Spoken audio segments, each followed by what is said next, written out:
Doa dimulai.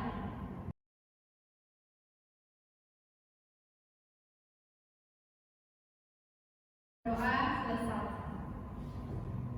Nah, hari ini kita akan belajar tentang sistem pernapasan manusia.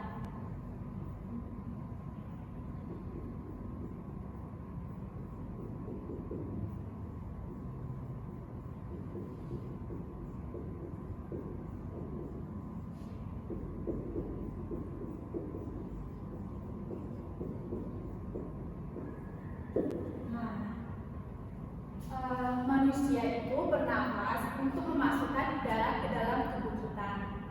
Nah, ada yang tahu udara itu mengandung apa? Oksigen. Iya, udara itu mengandung oksigen. Nah, tadi kan manusia itu memasukkan udara ke dalam tubuh yang mengandung oksigen. Nah, oksigen ini dibutuhkan untuk mendapatkan energi dari makanan. Energi ini akan diuraikan di proses kehidupan yang ada di dalam tubuh.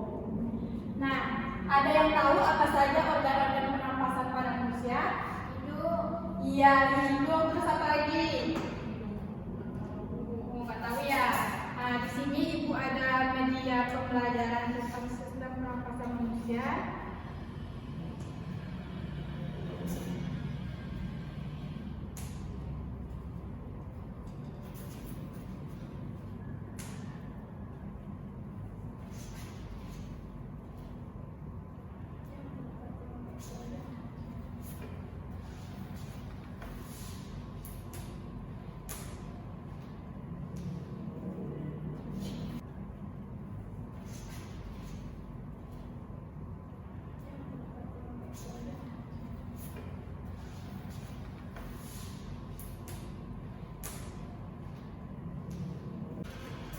Di sini Ibu ada media pembelajaran tentang sistem pernapasan manusia.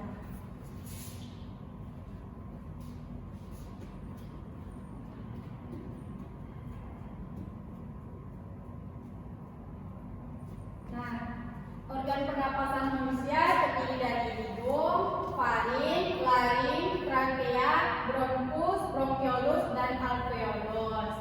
Nah, pertama-tama udara akan masuk ke saluran pernapasan melalui hidung.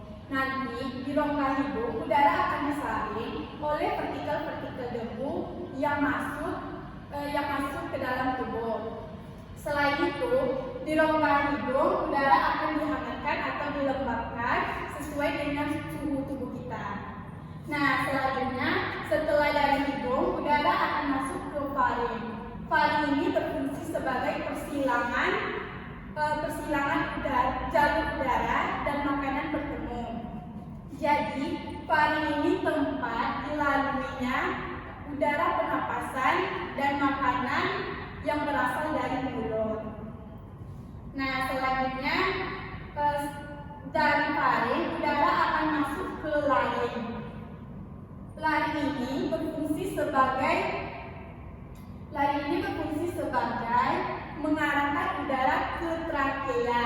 Laring juga disebut dengan kotak suara karena di dalamnya ada pita suara. Nah, setelah dari laring, udara akan masuk ke trakea atau juga disebut dengan batang tenggorokan. Di dalam trakea ini terdapat jaringan yang disebut dengan silia atau yang akan bergerak dan mendorong keluar debu-debu yang masuk. Selanjutnya, dari trakea, udara akan masuk ke bronkus. Bronkus ini terdiri dari dua. Yang pertama bronkus kanan dan yang kedua bronkus kiri. Percabangan dari bronkus ini yang disebut dengan bronkiolus. Nah, setelah dari bronkus, udara akan masuk ke alveolus. Alveolus ini terdapat di paru-paru manusia.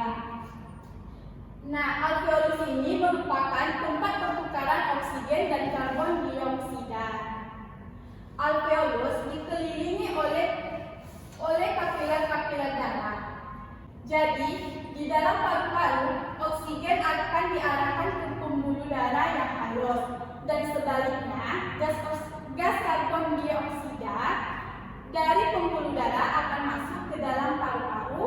dan selanjutnya akan dikeluarkan ketika kita menghembuskan nafas. Sampai di sini bisa dimengerti tentang sistem pernapasan pada manusia? Bisa, Bu. Nah, di sini Ibu ada berupa alat peraga. Tadi kan sistem pernapasan pada manusia yang pertama melalui hidung, faring, laring, trakea, bronkus, bronkiolus, dan alveolus. Nah, sistem pernapasan pada manusia terdiri dari dua fase. Yang pertama, fase inspirasi. Inspirasi itu merupakan ketika kita menarik nafas, maka paru-paru kita akan mengembang. Dan yang kedua, ada fase ekspirasi. Fase ekspirasi ini merupakan fase ketika kita menghembuskan nafas, maka paru-paru kita akan mengempes. Nah, di sini Ibu ibaratkan ujung sedotan ini hidung, ini trakea atau batang tenggorokan, balon yang di dalam ini paru-paru, yang botol ini rongga dada, dan yang di bawah ini, balon yang di bawah ini diafragma. Nah, ketika balon ini ditarik, maka balon yang di dalam akan mengembang. Ini proses ini disebut dengan proses inspirasi. Nah, ketika balon ini dilepas, maka balon yang di dalam akan mengempes. Proses ini disebut dengan proses ekspirasi. Nah, jadi dapat kita simpulkan di pembelajaran pagi ini, sistem pernapasan manusia organnya terdiri dari hidung, faring, laring, trakea, bronkus, bronkiolus, dan alveolus. Dan tempat pertukaran oksigen dan karbon dioksida disebut dengan apa? Alveolus. Nah, proses pertukaran oksigen dan karbon dioksida disebut dengan apa? Alveolus. Dan pada sistem pernapasan terdiri dari dua fase. Yang pertama, inspirasi, itu menarik nafas, dan ekspirasi, menghembuskan nafas. Baiklah, Ibu rasa sampai di sini pelajaran kita hari ini. Sebelum kita tutup, alangkah baiknya kita ucapkan hamdalah. Alhamdulillah.